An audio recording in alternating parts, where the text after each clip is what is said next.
ঠিক আছে দিদি, এত এত মুখে মুখে কথা বলো কেন? আরে বাবা, বাবা তো তোর থেকে বয়সে বড়, তোর সম্মানের যোগ্য তো নাকি? নিজের সম্মানটা নিজেকে রাখতে হয় ঠাম্মি। আমি কিন্তু অসম্মানজনক কথা কিছু বলিনি দিঠি। যেটা তুমি করছো আমি শুধু সেটুকুনি বলেছি। অনিন্দ, দিঠি, এই কথাগুলো আমরা পরে করি, হ্যাঁ, পরে শুনবো। পাপা প্লিজ থাক না আজকে।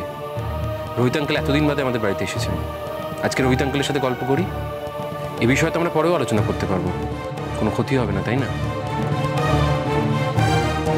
কয়েকদিন আগে তুই সব থেকে বেশি বাধা দিয়েছিলিস, তুই সব থেকে বেশি ওকে বকাবকি করেছিলিস। আজকে ওই ছেলেটা তোর মাকে বাঁচিয়ে নিয়ে এসছে, তাই একেবারে পাল্টে গেলি, এখন একেবারে ঘুরে গেলি। জাস্ট একটা পয়েন্টে তোরা স্টিক করে আছিস, একটা পয়েন্টে একজনের প্রতি তোদের অ্যাটিটিউড পুরোটা পাল্টে গেল।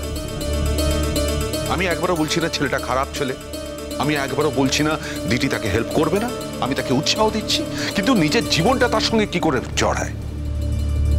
আরে আমি তো তার বাবা। আরে তোদের কি আছে, তুই কালকে মুম্বাই চলে যাবি, বাইরে চলে যাবি, ও যার সঙ্গে নিজের জীবন জড়াচ্ছে তাদের ওই জায়গায় গিয়ে যদি ও ওঠে, তখন সেটাকে তোরা ফেস করবি না, আমাদের ফেস করতে হবে।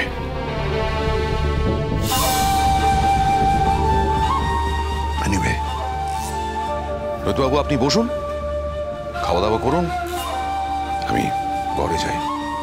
আরে অনিন্দ, আপনি তো বসতে পারেন, বসুন না একটু প্লিজ। আমি থাকলে অনেক সমস্যা রোহিতবাবু, কখন কি বলে দেবো সেটা সকলের পছন্দ না হতে পারে। আরে বেশ, আমরা সেই রকম কথা উত্থাপন করব না যেটাতে সবার পছন্দ না হয়। অনেক তো অন্য কথাও আছে বলার জন্য। নিজের বাড়ি তো, এখনো এটাকে নিজের বাড়ি বলে মনে করি, অত মেপে কথা বলতে পারবো না। তার চেয়ে নিজের ঘরে চলে যাই, কোনো কথাই হবে না। Good for everyone. রোহিতদা কি খাবেন বলুন? না না না না না না, ওই চাপ নেওয়ার দরকার নেই, আমি লুচি টুচি খাবো না, যা আছে তুমি দিয়ে দাও। তার থেকে ইম্পর্টেন্ট হচ্ছে তোমার কিডন্যাপিং এর ব্যাপারটা আমি একটু শুনতে চাই বিশদে। শুধু কিডন্যাপ না রোহিত আঙ্কেল, মাকে খুন করার চেষ্টা করা হয়েছিল। তারপর ছোটু মানে ঐতিহ্য পুরো বিষয়টা ধরতে পারে, ওর সাহায্যে পুলিশ অপরাধীকে ধরে। অপরাধীটা কে? বাবা, সবাইকে তো দেখলে, সবার কথাই তো জানতে পারলে। যাকে তুমি দেখতে পাচ্ছ না এ বাড়িতে, সেই কাজটা করেছে। জুনগুহ। জুনগুহ, জুনগুহ এখন জেলে আছে।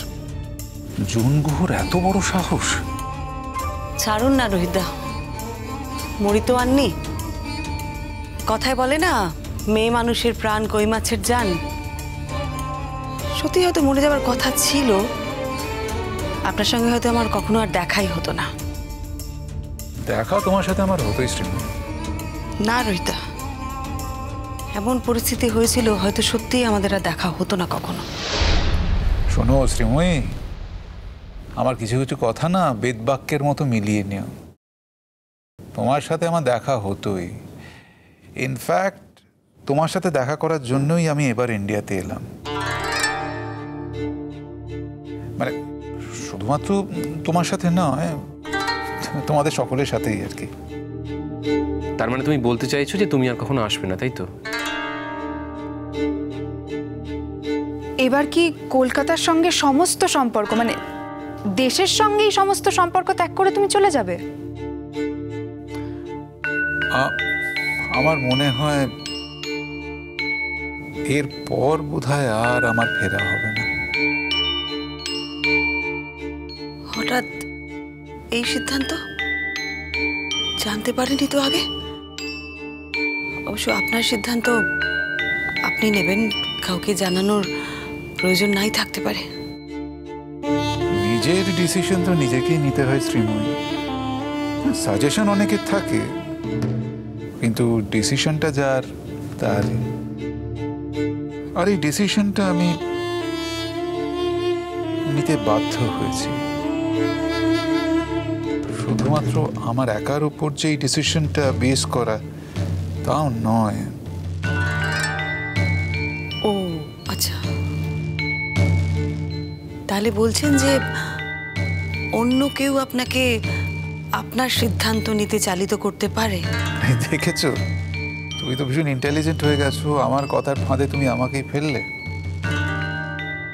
বাহ। হ্যাঁ, এই ক্ষেত্রে কিছুটা তো পারে, কারণ তাদের উপর নির্ভর করেই এই ডিসিশনটা নিয়েছি। সেই অন্যরা কে শুনি, যারা আমাদের সবার থেকে আপনার কাছে অনেক বেশি ইম্পর্ট্যান্ট? আছে আছে, সব কি আর তুমি জানো? ভালো তো, যদি থেকেই থাকে কেউ ভালো, আমার সেটা জানার দরকার নেই। তা এখন কি খাবেন? লুচি খাবেন নাকি সেটাও অন্যরা ঠিক করে দেবে? না, মানে এই ব্যাপারে একটু লাইসেন্স নেওয়া যেতেই পারে। মানে ওদেরকে না জানিয়ে, সেই অন্যদেরকে না জানিয়ে আমি লুচিটা খেতেই পারি, এইটুকু পারি।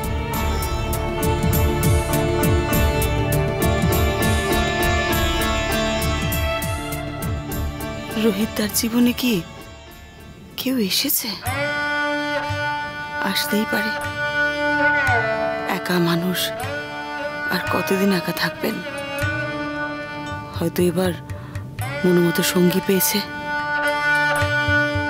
যা আমার কাছ থেকে চেয়েছিলেন তা তো আমি কোনোদিনও দিতে পারিনি।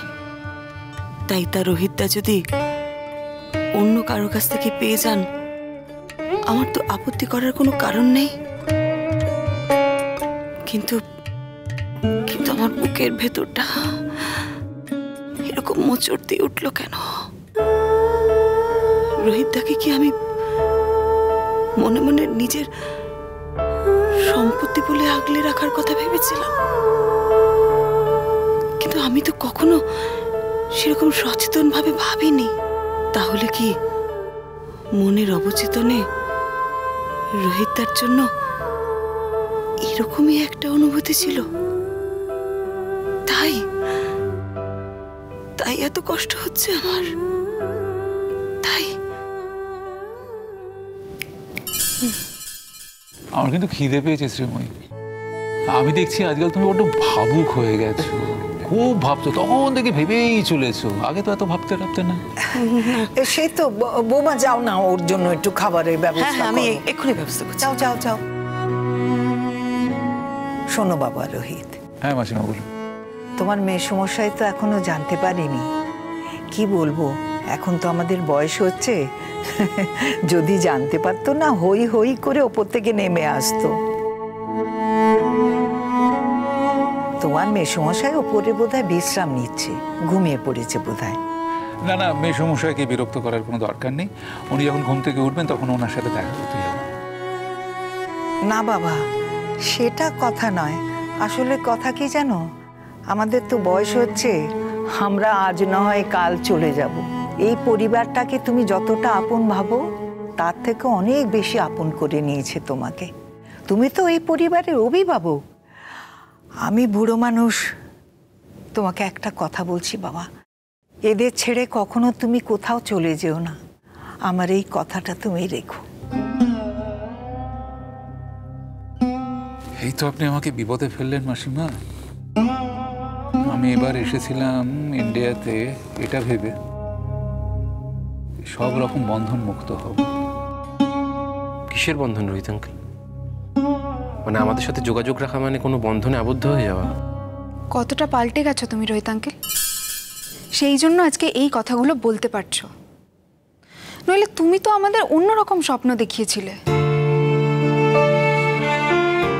আমি কেন দেখাওনি? তুমি বলোনি যে আমি ওই দেশে গিয়ে পড়াশোনা করব? আমি স্কলারশিপেও যেতে পারি, কিন্তু তুমি ওই দেশে আছো বলেই তো আমার এত আগ্রহ হয়েছিল ওখানে যাওয়ার। কিন্তু তুমি তো যাচ্ছই না, মানে তুমি তোমার প্ল্যান বদলে ফেলেছো। তার মানে বুঝেছো মানুষও তার প্ল্যান বদলে ফেলে। আচ্ছা, আমার যদি ও দেশে যাওয়ার নাই হয়, তুমি ও দেশ থেকে এদেশে আসবে না কেন?